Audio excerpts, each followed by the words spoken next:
본 방송에서 제공하는 투자 정보는 투자 판단에 대한 조언입니다. 방송에서 제공하는 주식의 가치, 가격 상승 및 가격 하락에 대해서는 방송사에서 보장하지 않습니다.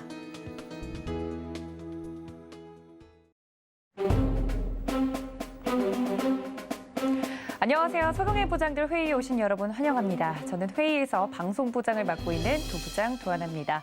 오늘 같은 경우는 그래도 웃으면서 시작을 할 수 있을 것 같습니다. 산타랠리 기대해봐도 좋을지에 대한 이야기를 연말 들어서 계속 이야기를 나누고 있는데요. 사실 어제까지만 해도 시장 분위기가 좋지 않아서 걱정이 많았는데 오늘은 또 양시장 모두 빨간불을 켜내는 모습입니다. 앞으로 시장이 계속해서 좋을 수 있을지 우리 시장에 산존하고 있는 현재 남아있는 변수들과 이벤트들을 어떻게 잘 마무리 지으면 좋을지 오늘도 이야기를 나눠볼 테니까요. 저희와 끝까지 함께해 주시면 감사하겠고요. 저희 부장님들과 함께할 수 있는 방법은 노란톡 열어두고 있습니다. 지금 바로 문자 샵 0082번으로 부장님들 적어서 보내주시면 함께할 수 있다는 점 안내를 드리면서 옆에서 굉장히 산만하게 회의를 준비해주고 계시는 우리 부장님들 소개를 드려야 될 것 같습니다. 이주연, 허반석, 민경철 부장님 소개해드립니다. 부장님들 어서 오세요. 안녕하세요.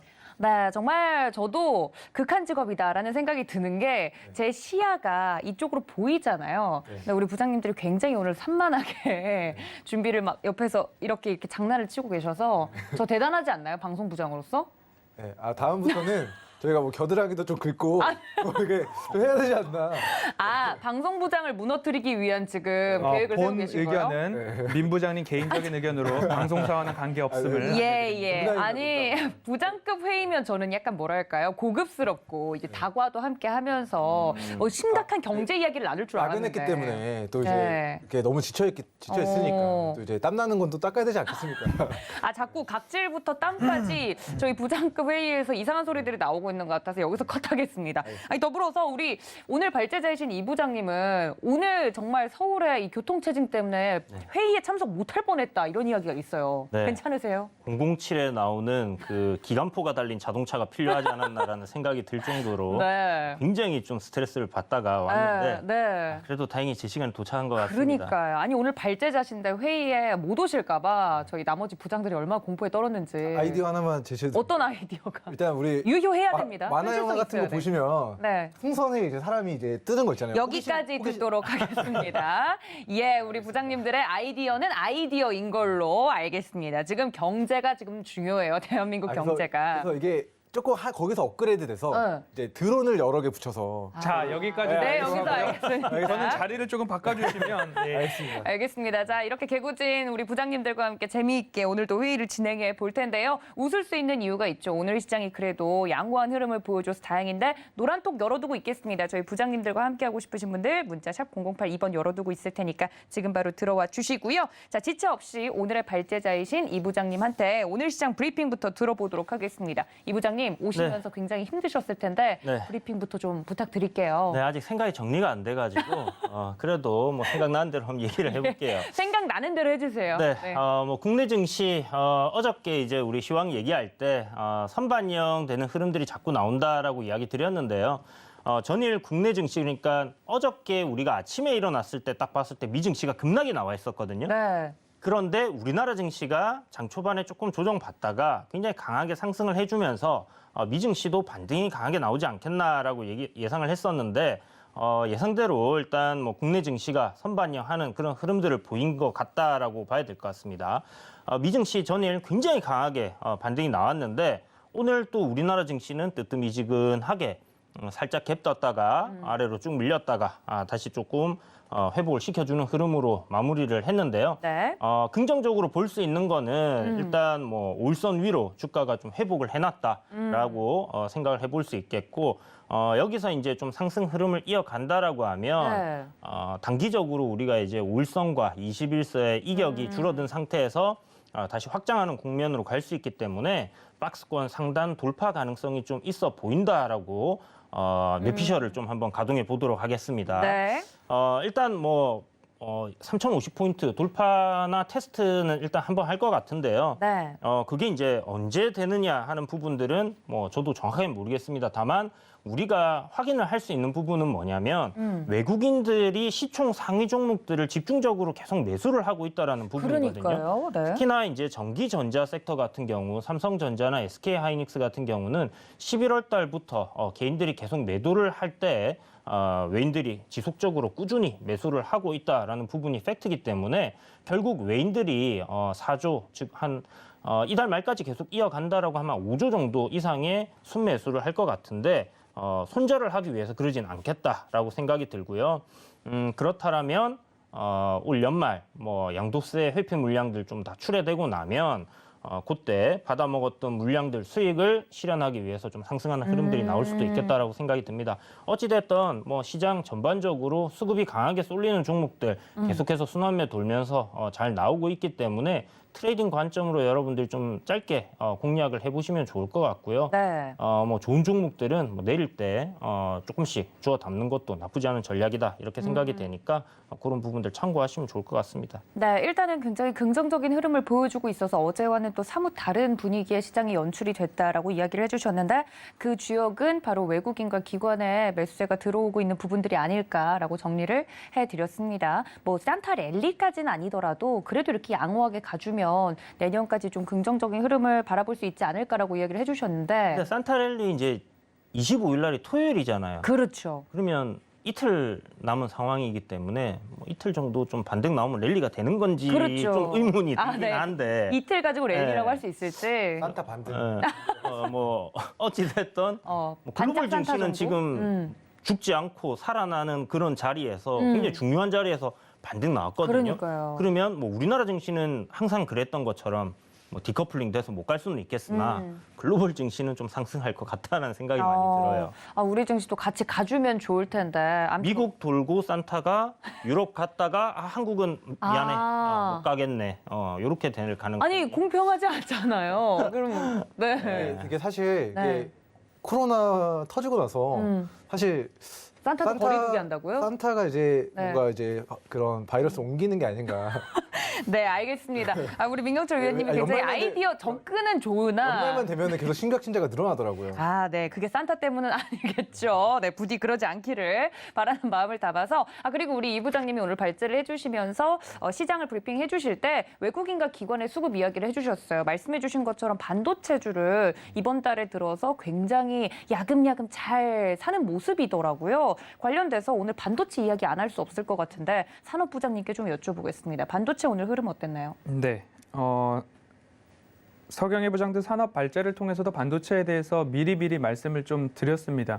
그리고 아침 방송인 고수익 작전 타임 허반석의 작전 리포트에서도 반도체 관련된 섹터에서 삼성전자, SK하이닉스, ISC 세 종목을 딱 짚어서 말씀을 드렸고요. 그리고 또 말씀을 드린 것 중에 하나는 차트를 열어놓고 국내 지수가 가려면 시총 상위주들이 가야 되는데 삼성전자나 SK하이닉스가 가야지 지수가 가는 건지 지수가 가야 삼성전자, SK하이닉스가 가는 건지라는 이런 말장난을 섞어서 좀 말씀을 드렸습니다. 지수가 이 추세선을 훼손하지 않는 한 지수의 우상향은 유지가 될 수 있다라는 말씀을 드렸고요. 그렇다라고 한다면 지수의 우상향이 유지가 된다라는 이야기는 시총 상위주들 중심으로 그래도 매기가 이어질 것이다라는 것으로 연결해서 말씀을 좀 드릴 수 있었을 겁니다. 이런 부분들을 좀 보셨을 때에 삼성전자도 좋았고 그리고 나서 SK하이닉스도 더 좋은 모습들이 좀 나오고 있습니다. SK하이닉스 같은 경우에는 오늘 장 끝나고 나서 뉴스가 하나 좀 출고가 됐습니다. 그 뉴스를 보자면 결국엔 이제 인텔의 낸드 사업부 인수에 대한 부분이었는데요. 네. 중국에서 우리나라의 공정위 같은 반독점 규제와 관련된 기관에서 승인이 나지 않아서 최종 클로징을 하지 못하고 있는 상황이었습니다. 그런데 오늘 장 끝나고 나서 중국에서도 승인이 났다라는 소식을 통해서 결국 인텔의 낸드 사업 부문을 인수를 해옴에 따라서 네. 메모리 반도체 시장에서 D램과 그리고 플래시 메모리 관련된 쪽이죠. 그럼 낸드 쪽에서도 글로벌 시장 점유율 2위를 각각 차지하게 됩니다. 그럼 삼성전자가 1위, 그리고 SK하이닉스가 2위. 그게 메모리 반도체 그중에서도 D램과 낸드, 플래시 쪽으로 모두 다 글로벌 1, 2를 우리나라 기업이 좀 차지를 하게 됐는데요. 네. 이러한 모습들이 차트에 고스란히 좀 반영이 되어 있었고, 그리고 얼마 전 이제 SK 하이닉스, SK텔레콤이 분할이 되면서 거기에서 나왔던 이야기들 중 하나는 올해 안에 연내 인텔 인수에 대한 부분들 완수하겠다라는 이야기를 했습니다. 시장에 공개되는 뉴스들 중에 모두 다 우리 기업이 잘 될 것입니다. 우리 기업이 해낼 것입니다. 우리 기업은 이러한 목표를 갖고 있습니다. 라는 이야기를 모두 다 할 수는 있지만 네. 이렇게 얼마 되지 않은 시간 동안에 연내 완수라는 클로징, 마침표를 찍었다는 것에 대해서 굉장히 의미가 있고 앞으로 그러면 가격 경쟁력, 낸드와 플래시 모두 다 D램과 플래시 모두 다 해낸 상황이기 때문에 서로 가격 경쟁력 협상에 있어서도 우선적인 그리고 높은 지위를 차지할 수 있는 효과까지도 좀 나올 수 있겠다라는 생각이 좀 듭니다. 네. 이렇게 반도체에 대해서 미리 좀 말씀을 드렸으니까 이제는 언제 수익 실현을 해야 하는가, 수익 극대화 라인이 어디인가 이 부분 좀 살펴보시면 좋겠는데요. 네. 이미 10만 원 미만에서 매수를 하신 분들께서는 조금 안전한 가격대다. 하지만 12만 원 이상에서 가지고 계신 분들은 손익분기점이 뉴스에 팔아라라는 쪽에서 일부 훼손이 될 수도 있는 모습이기 때문에 오늘 시간 외에서는 12만 8,500원 그리고 시간의 고가로는 12만 9천 원 정도에 마감을 했습니다. 그러면 그간 횡보 단기 고점으로 찝혀 있던 12만 8,500원 라인을 통과할 수 있을 것인가, 아니면 뉴스의 팔아라에 다시 12만 원 공방의 자리로 내려올 것인가, 이 부분만 내일 잘 판단을 해보신다면 여기서 추가 슈팅이 나오고 1월 랠리까지 기대를 할 수 있을지, 이 가운데에서도 외국인의 수급을 좀 집중해서 보시면 좋겠다. 10만 원 미만에 갖고 계신 분들은 일부 흔들림이 나오더라도 좀 지켜가시자라는 말씀을 꼭 드리고 싶고요. 네. 끝으로 지켜보셔야 될 포인트 중에 하나는 공매도가 좀 줄어들고 있습니다.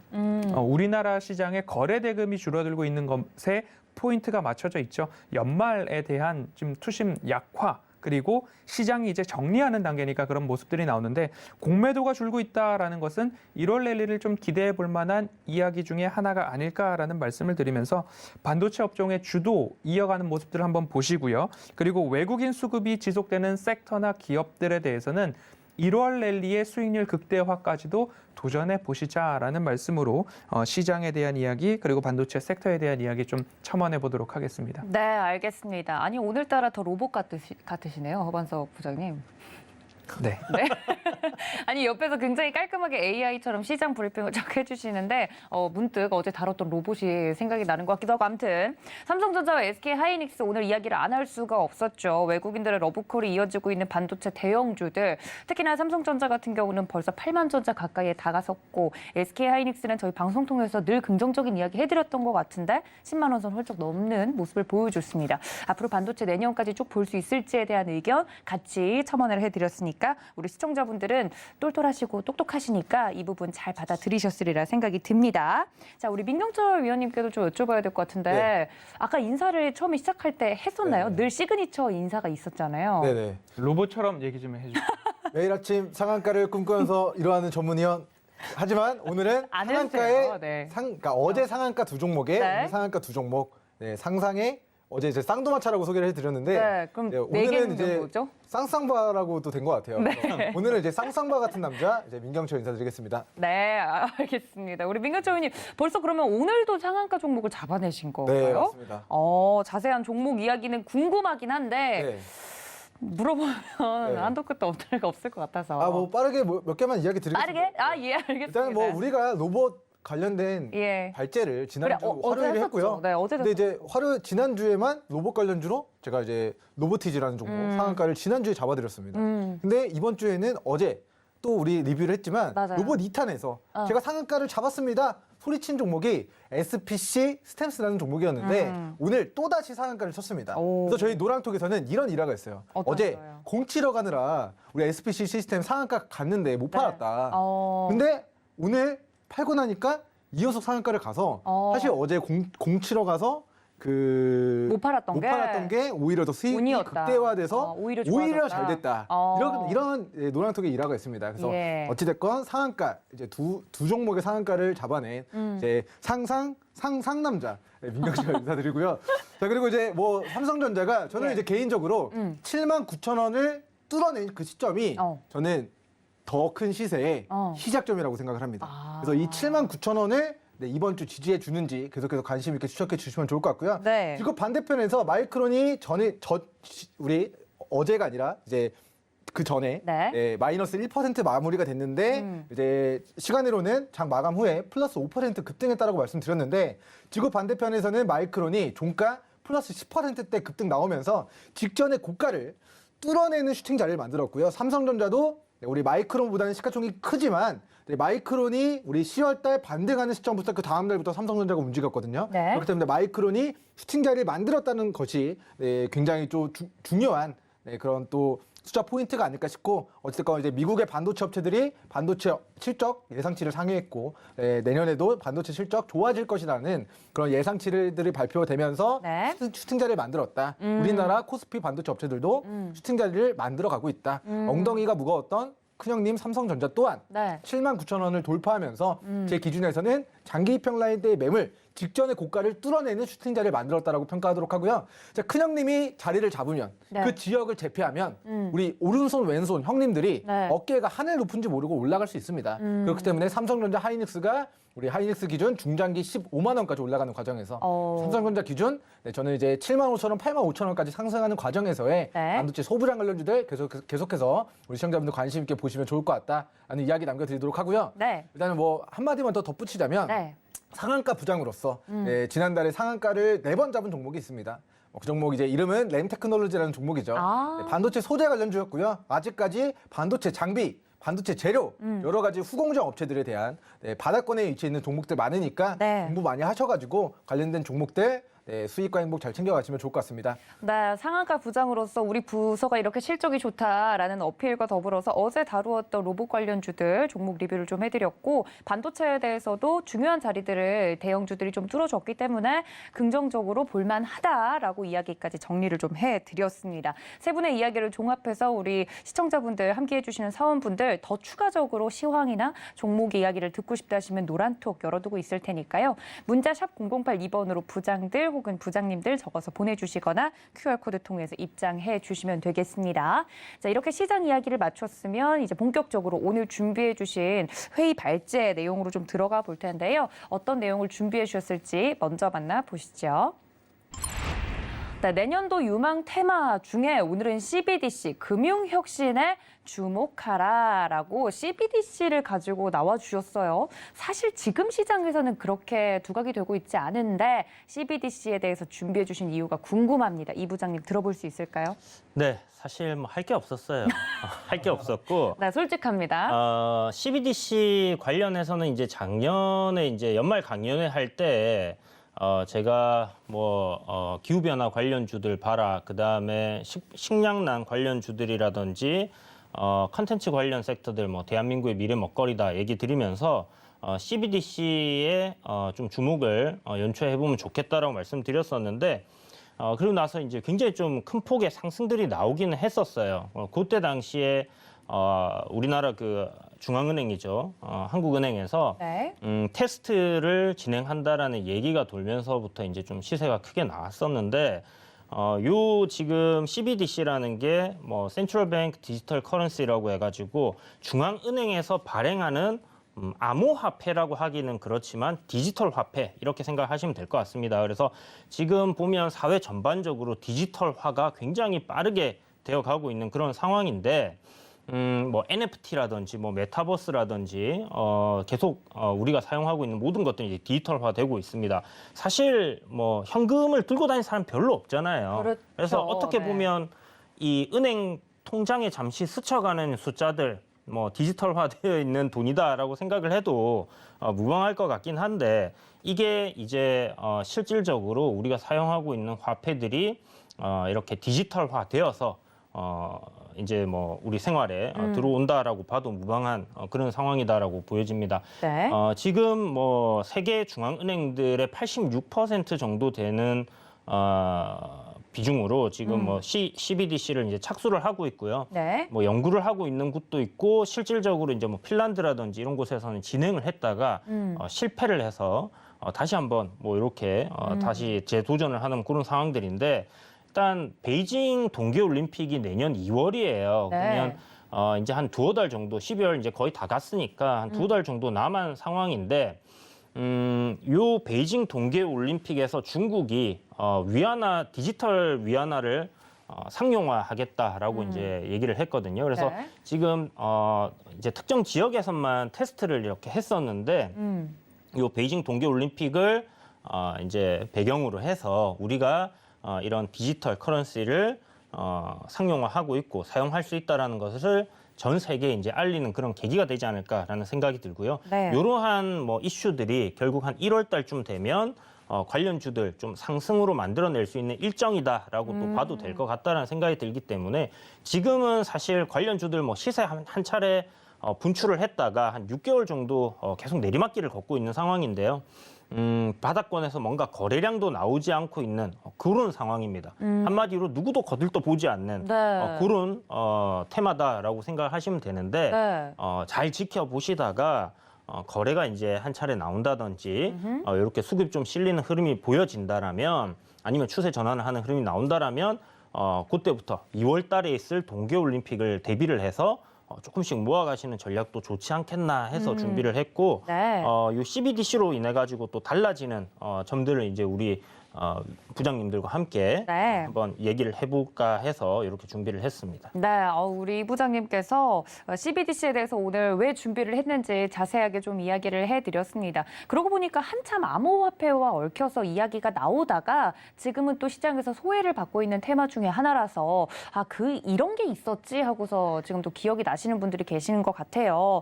말씀해주신 것처럼 말씀해주신 베이징 동계올림픽은 내년 2월 정도에 예정이 되어 있는 만큼 내년을 준비하는 지금 입장에서 미리 좀 공부해 볼 만한 테마다라고 이야기를 해드렸는데 CBDC에 대한 우리 다른 부장님들의 의견도 궁금합니다. 사실 저는 암호화폐 나왔을 때도 그랬고 비트코인 이야기 나왔을 때도 그렇고 CBDC 나왔을 때도 공부는 열심히 했지만 개념이 잘 와닿지 않는다는 느낌이 있거든요. 물론 뭐 계좌에 남아있는 제 돈을 확인할 때도 어플로 들어가서 보긴 하지만 이게 전자화된다고 해서 어떤 생활의 변화가 있을까 궁금한데 우리 부장님들은 CBDC 주식시장에서 한참 이야기 나올 때 어떠셨나요? 네, CBDC라는 단어 자체를 약자로 보았을 때는 잘 와닿지 않았고 검색을 해보니까 이제 센트럴 뱅크 디지털 커런시라고 해서 이제 중앙은행 디지털 화폐다라고 이야기가 나오더라고요. 그래서 오늘 주제를 위해서 또 열심히 공부를 했습니다. 화폐 형태를 볼 때 디지털 환경에서 쓰이느냐, 디지털로 되어 있느냐, 아니면 실물로 되어 있느냐, 그리고 화폐 단위가 국가에서 인정한 법정 통화냐, 아니면 가상 화폐냐, 그리고 사용하는 공간이 가맹점, 일종의 약속이 된 공간에서만 쓰이느냐, 아니면 가상 공간에서 쓰이느냐, 그리고 발행 기관이 금융기관인가 비금융기관인가 실제로 발행하는 기관은 없는가라고도 나뉠 수 있고요. 이렇게 구분을 해본다면 전자화폐, 가상화폐, 암호화폐 이렇게 좀 나눌 수 있다고 합니다. 전자화폐는 가장 쉽게 우리가 교통카드 사용하잖아요. 그렇죠. 그러면 전자화폐로는 교통카드 정도가 될 수 있고요. 온누리 상품권을 이제는 뭐 제로페이나 여러 가지 앱 안에 넣어놔서 발행이 되는 부분들도 있으니까요. 그 부분들이 전자화폐가 될 수 있을 것 같고요. 가상화폐는 우리가 사이버머니 하는데 그 가상화폐 중에서도 대표적으로 게임머니가 좀 가상화폐가 될 것 같습니다. 암호화폐는 비트코인이 대표적인데 이제는 이 암호화폐를 비트코인이라고 같다라고 말하기는 조금 어려운 세상이 된 것 같습니다. 비트코인은 이제 디지털 자산이라고 표현하는 게 조금 더 가깝지 않을까 싶습니다. 왜냐하면 화폐라는 것은 우리가 통화로서의 역할을 해야 되는데 아직까지 비트코인이 통화로서의 즉각적인 결제 기능을 하기에는 조금 무리가 있다라는 점에서 화폐보다는 디지털 자산이라고 표현하는 게 조금 가깝다라는 이야기가 나오고 있습니다. 그래서 암호화폐가 세계적으로 이렇게 각광을 받자 각국의 중앙은행들이 우리도 그러면 디지털 화폐를 좀 해보자라는 이야기가 좀 나온 것 같습니다. 한국은행은 지난 4월 발표를 했습니다. 6월부터 CBDC 모의 실험에 착수를 하겠다라고 이야기를 하면서 모의 실험이라고 하는 것은 화폐의 일생을 보면 제조를 합니다. 네. 제조를 한 다음에 한국은행에서 발행을 해야 되겠죠. 종이가 아니라 화폐가 되는 거죠. 제조와 발행, 유통, 그리고 다시 환수가 되는 화폐의 일생을 이제 디지털화 해보겠다라는 모의 실험에 착수를 했는데요. 이 모의 실험을 착수를 하면서 인터뷰를 할 때 도입을 전제로 실험을 하는 것은 아닙니다라는 전제를 좀 깔기는 했습니다. 우리나라뿐만 아니라 일본, 영국, 유로존, 러시아 등지에서 이러한 1단계 정도의 실험, 모의 실험을 모두 다 착수를 하고 태스크포스 팀들을 꾸려놓은 상태다라고 좀 보여지고요. 네. 하지만 선진국보다도 개발도상국 쪽에서 조금 더 빠르게 이 부분들을 진행하는 모습입니다. 바하마라고 들어보셨을 겁니다. 20년도 10월 세계 최초로 CBDC인 샌드 달러를 발행을 했습니다. 그리고 캄보디아에서도 20년도에 CBDC 중에 하나인 바콘을 상용화를 했습니다. 그런 것들을 좀 볼 때 뭔가 개발도상국에서 새로운 트렌드를 조금 더 빠르게 앞서 나가는 것이 아닌가라는 생각이 드는데 네. 이렇게 전자화폐, 가상화폐, 암호화폐, CBDC 모두 다 통틀었을 때 제가 봤을 때 저도 방송부장님처럼 공부만 열심히 했거든요. 네. 그래서 지금 이 CBDC 같은 경우에는 산업의 발전 단계를 뭐 1부터 5단계까지로 봤을 때 네. 이제 막 시작하는 태생기 정도로 좀 보는 게 어떨까라고 CBDC를 그래도 제 딴에는 성실히 공부를 좀 해봤습니다. 그러니까요. 좀 확실히 정리를 해주시니까 그거 하나는 알겠어요. 저희가 많이 이야기를 하고 있는 가상화폐 비트코인과 여기서 이야기를 하는 중앙화폐랑은 개념이 완전히 다르다. 자산과 저희가 지금 현금으로 쓰고 있는 이 종이 돈을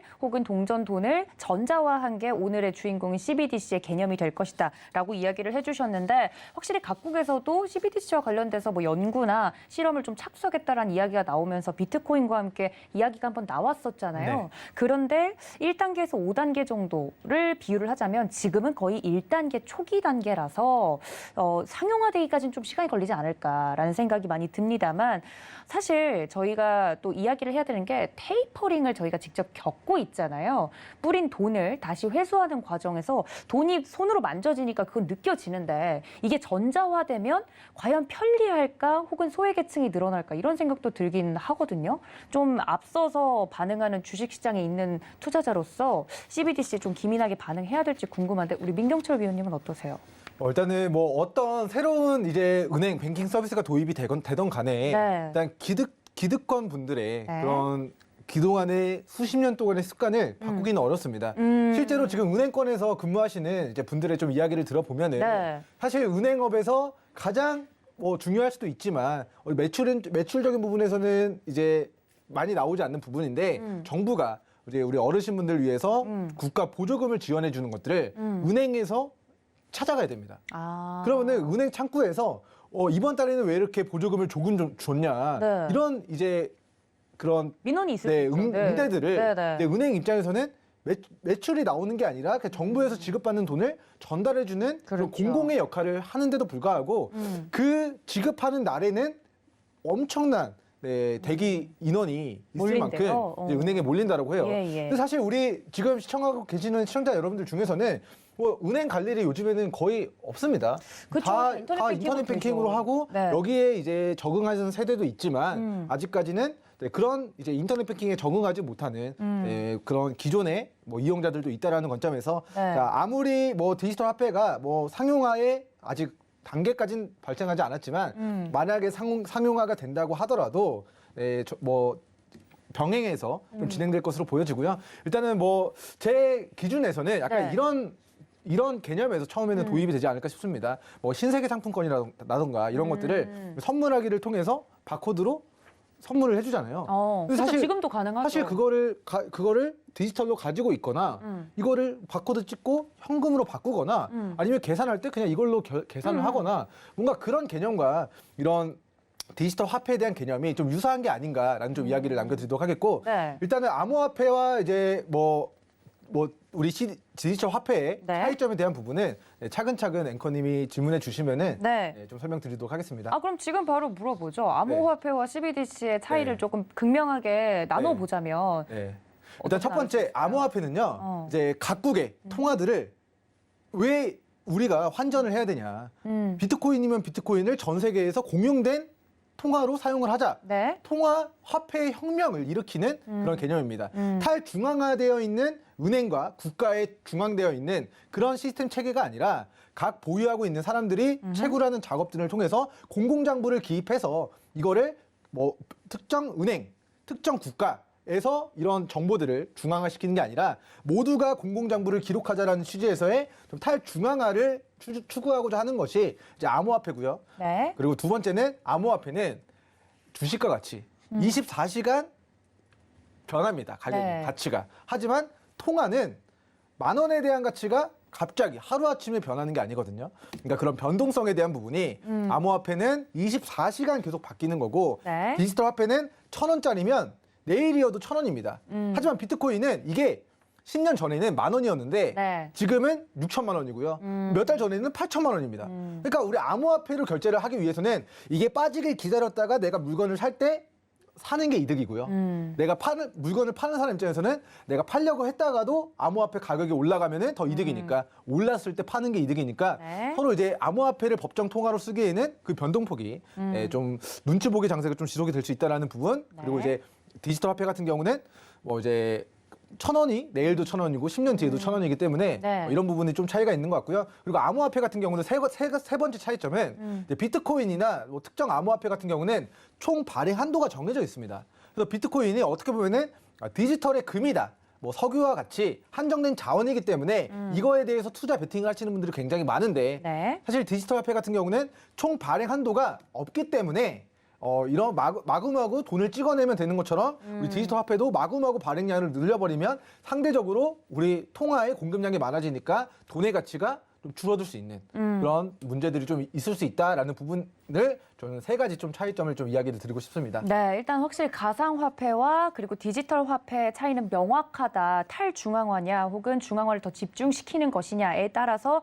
또 완전 대척점에 있는 부분이기 때문에 혹시나 개념이 헷갈리시는 분들은 이 부분을 좀 참고해 주시면 좋을 것 같고요. 저희 이렇게 CBDC에 대해서는 이 정도로 알고 있는 게 대부분일 것 같은데 우리 발제자이신 이 부장님, CBDC 관련돼서 움직인 종목들이 분명히 있지 않았습니까? 네, CBDC 조금 헷갈리시는 분들 계실 것 같아서 네. 간단하게 그냥 개념을 딱 정리해 네, 드리면요. 그냥 비유해서. 지금 우리가 쓰고 있는 현금 현금. 그리고 비트코인 다르잖아요. 그렇죠. 딱 그 개념입니다. 그냥 우리가 쓰고 있는 현금이 그냥 디지털화 된다라고 생각하면 되고요. 우리가 들고 있는 이 지폐가 사라지고 그냥 디지털화 되었다라고 생각을 하시면 될 것 같아요. 그래서 여기 지금 이 디지털 월렛이라는 개념이 있는데요. 네. 이게 뭐냐면 이제 우리가 지갑 같은 거 보통 요새는 핸드폰이 있기 때문에 잘 안 들고 다니지만 그렇죠. 네. 아까 얘기하신 것처럼 나이 드신 분들은 막 은행 가서 창구 가서 이렇게 볼 보시는 분들 그렇죠. 계시잖아요. 맞아요. 그래서 중국 같은 경우는 이게 이제 핀란드에서 이제 그런 일이 발생을 하면서 모두가 다 사용할 수 없다라면 이것은 사용하지 말아라라는 결과가 나왔었거든요. 그런 부분을 이제 해소하기 위해서 디지털 월렛이라는 게 나왔어요. 그러니까 지갑인데 뭐 고유의 뭐 어떤 코드가 있겠죠.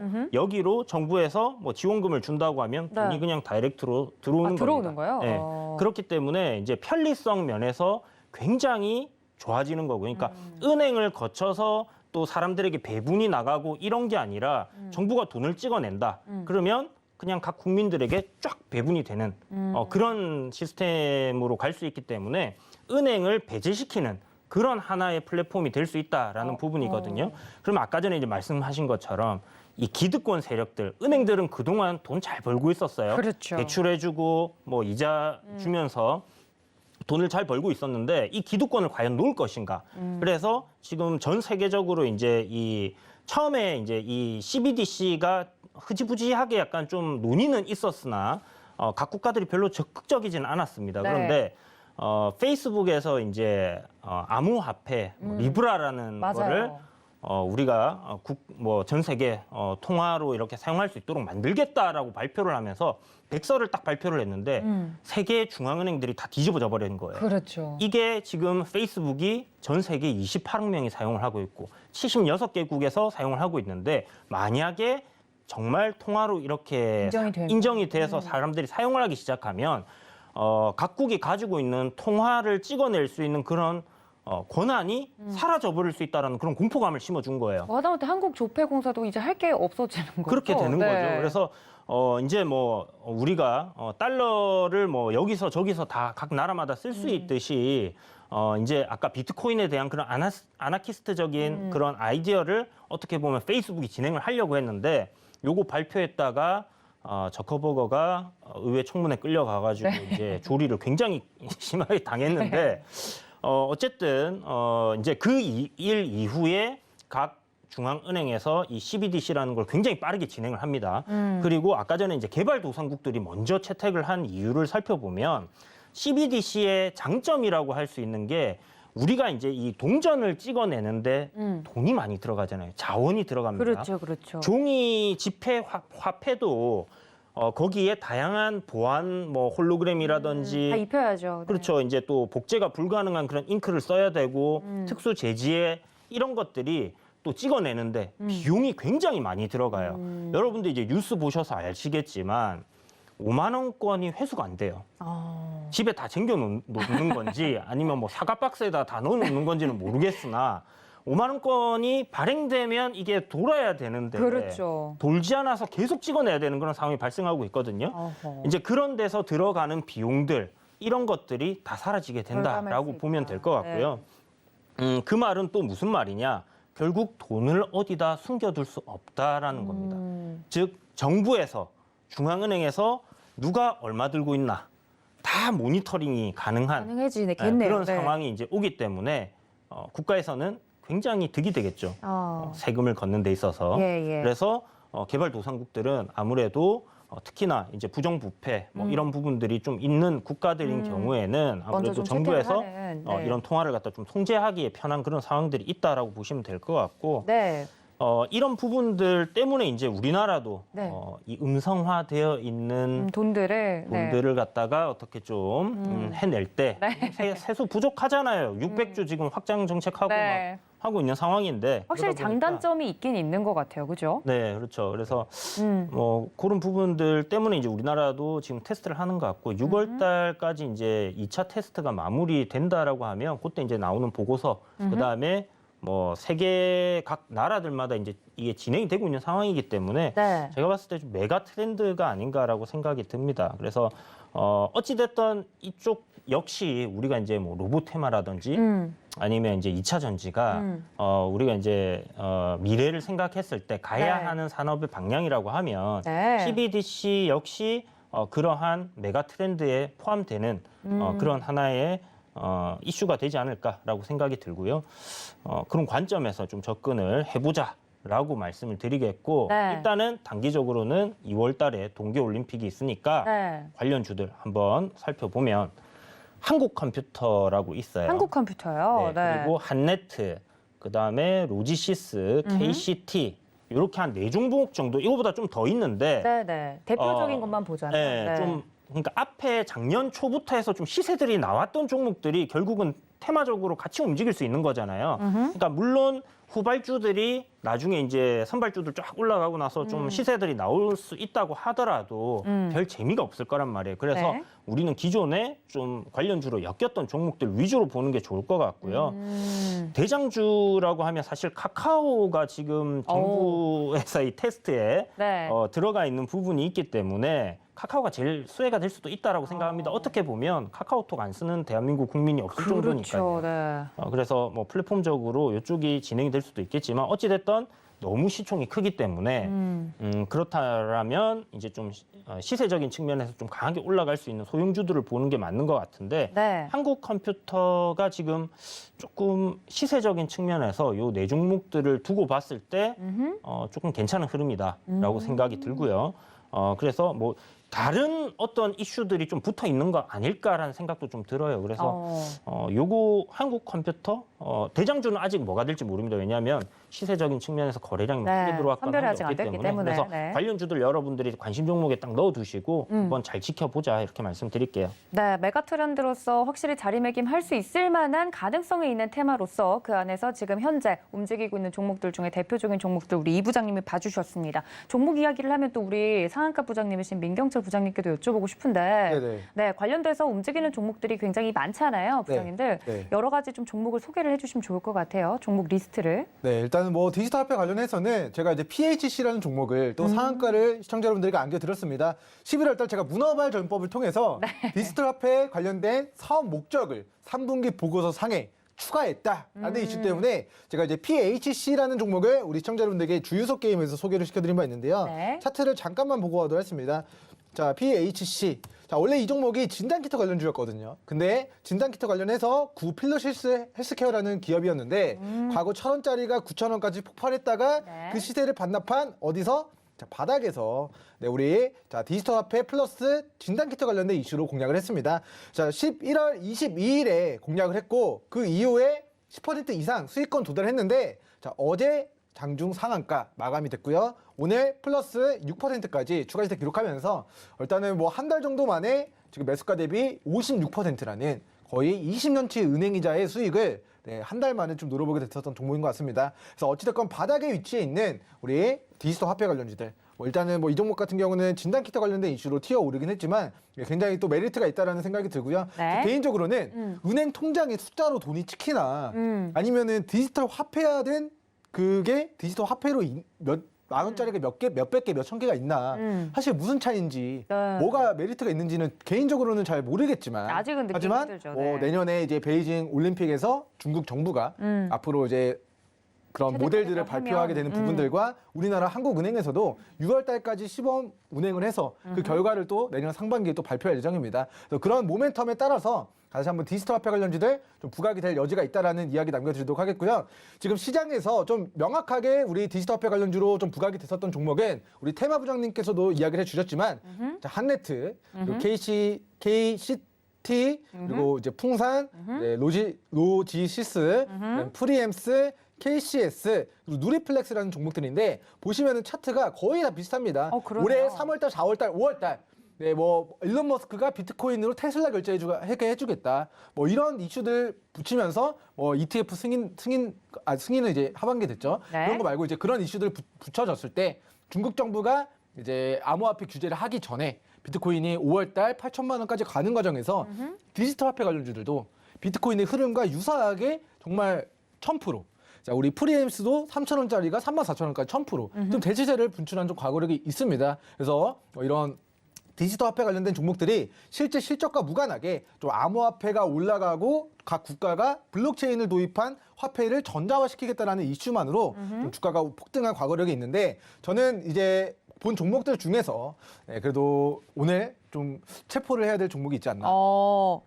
네, 그래서 이제 오늘 좀 긴급 체포를 좀 진행하도록 하겠습니다. 네, 알겠습니다. 사이렌이 울렸네요. 어떤 종목일지 함께 보시죠. 네, 일단 제가 오늘 긴급 발제를 통해서 우리 시청자 여러분들에게 자, 좀 관심 있게 보셔야 된다라고 이야기를 드리는 종목은 한국금융지주 종목이 되겠습니다. 네, 바로 설명 들어보도록 하겠습니다. 네, 일단 우리 한국금융지주 같은 경우에는 자, 기업의 청산 가치가 제가 5,500원 정도로 이제 판단을 했었던 종목입니다. 자, 현재 구간이 거의 코로나19 폭락장 이후에 만들어진 자, 일봉상 추세 하단 바닥권 영역대에 위치해 있다는 부분이 저는 굉장히 또 메리트가 있다는 생각이 들고요. 네. 자, 본 종목의 차트를 좀 확대해서 보겠습니다. 자, 지금 거의 2006년도부터 왜 그런지 모르겠지만 자, 5,000원까지 주가가 빠지면은 이 5,000원에서는 자, 반복적으로 주가가 과거 올라갔었던 부분들을 우리가 확인할 수가 있을 것 같습니다. 과거 폭락했습니다. 근데 5,000원을 지지해주고 1중 바닥, 2중 바닥, 3중 바닥을 다지자 다시 한번 이게 바닥 다지고 기간 조정 끝나고 가격 조정 이후에 기간 조정 끝나면서 이게 주가가 15,000원까지 시세 분출한 과거력이 있는데 네. 다시 한번 네, 고점에서 최근에 낙폭을 보였고 코로나 폭락장이라는 좀 과매도 구간이 있긴 했지만 그 이후에 만들어진 저가 영역대가 5,000원 정도 선입니다.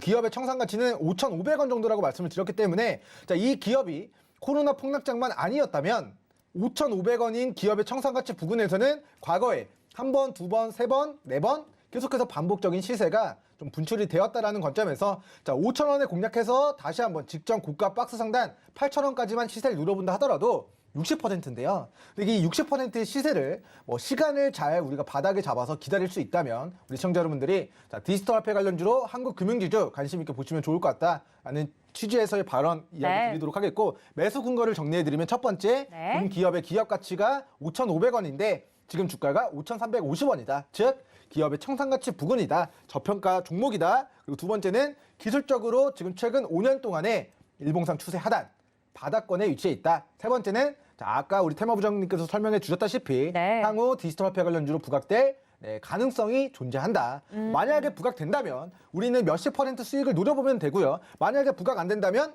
밑으로 몇백원만 손절 잡고 대응하면 되는 리스크는 없는데 노우 리스크인데 위로의 피드백은 뭐 몇 %가 아니라 두 자릿수 이상의 상승률이 기대되는 종목이다라는 관점에서 저는 한국전자금융 지주 좀 소개를 시켜드리도록 하겠습니다. 네, 한국전자금융지주 종목명이 정확히 맞을까요? 한국전자금융이고요. 네, 한국전자금융이고 이게 이제 뭐 총 사명은 네. 이게 한국전자금융지주일 것 같습니다. 알겠습니다. 이제 종목명과 사명을 정확하게 또 이야기를 짚어주셨고요. 긴급 체포한 종목이 나왔습니다. 이 종목들에 대해서는 앞으로 계속해서 리뷰를 해주시겠지만 종목에 대한 자세한 전략이 궁금하다 하시면 저희 노란톡 들어오시면 되겠습니다. 문자 샵 0082번으로 지금 바로 부장님들 불러주시거나 QR코드 통해서 들어오시면 되니까요. 민 부장님이 오늘 긴급 체포한 종목 앞으로도 많은 좀 기대를 해주시면 좋을 것 같습니다. 정확한 종목명은 한국전자금융이라는 점 여러분들 열심히 찾으시다가 종목이 왜 안 나오지라고 생각하실까 봐 종목명 다시 한번 짚어드립니다.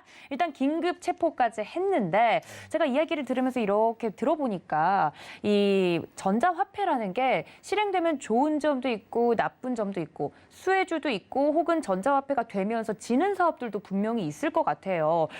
금리 인상한다 그래서 그럼 은행주는 호재 아니야라고 기다리시던 분들에게 만약에 메가 트렌드로 전자화폐가 실행되면 은행주는 이제 돈 못 버는 건가라고 걱정하실 것 같은데 은행 혹은 은행주에 대한 영향을 혹시나 짚어주신다면 어떤 부분을 저희가 좀 미리 짚어보면 좋을까요, 부장님들?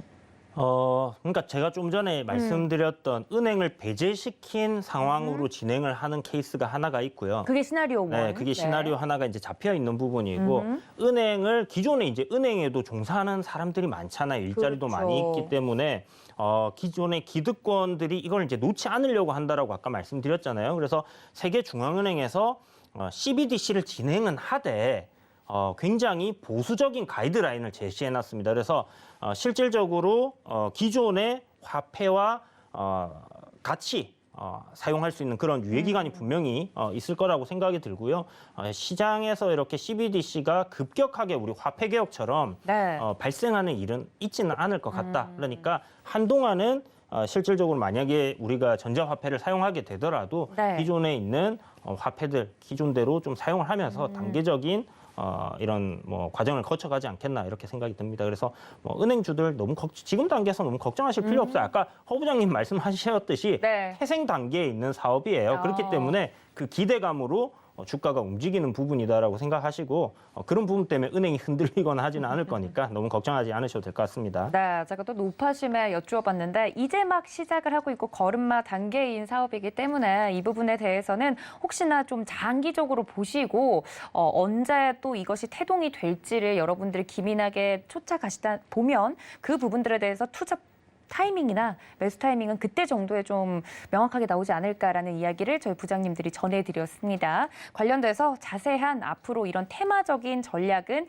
노란톡에 들어오시면 또 들어보실 수 있는데요. 문자샵 0082번으로 보내주시거나 QR코드 통해서 입장이 가능하다는 점 다시 한번 안내를 드리도록 하겠습니다. 자, 오늘도 정말 CBDC에 대해서 우리 이 부장님이 정리를 해주셔서 이야기를 풍부하게 나눠봤는데요. 우리 부장님들이 이야기를 해주신 부분 여기서 좀 마무리를 짓고 내일장 전략이 궁금합니다. 내일장 전략 부장님들이 써주신 내용들 함께 만나보시죠. 네, 부장님들의 내일장 핵심 포인트 짚고 넘어가겠습니다. 우리 테마 부장님이신 이 부장님은 달리는 말에 올라타라라고 또 비유를 해주셨고요. 어디를 달릴지는 이야기를 아직 안 해주셨습니다. 자, 허 부장님께서는 산업 부장님께서 또 초성 퀴즈를 내주셨습니다. 앞자리가 숫자 1인 것 같고요. 뒤에는 한글 초성이 나와 있는데 과연 오늘 맞추시는 분들이 계실지 궁금하네요. 마지막으로 상한가 부장님이신 민 부장님은 좋은 종목에 좋은 매수 타이밍 집중하자라고 이야기해 주셨습니다.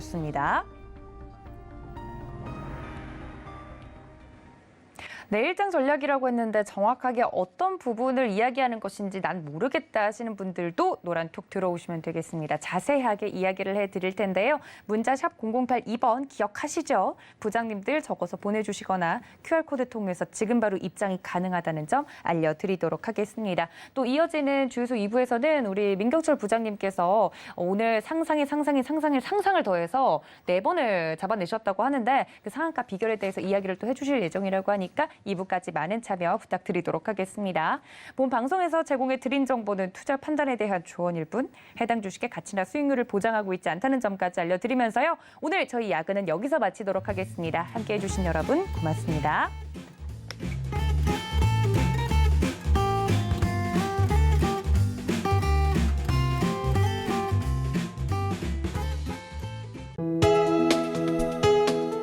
본 방송에서 제공하는 투자 정보는 투자 판단에 대한 조언입니다. 방송에서 제공하는 주식의 가치, 가격 상승 및 가격 하락에 대해서는 방송사에서 보장하지 않습니다.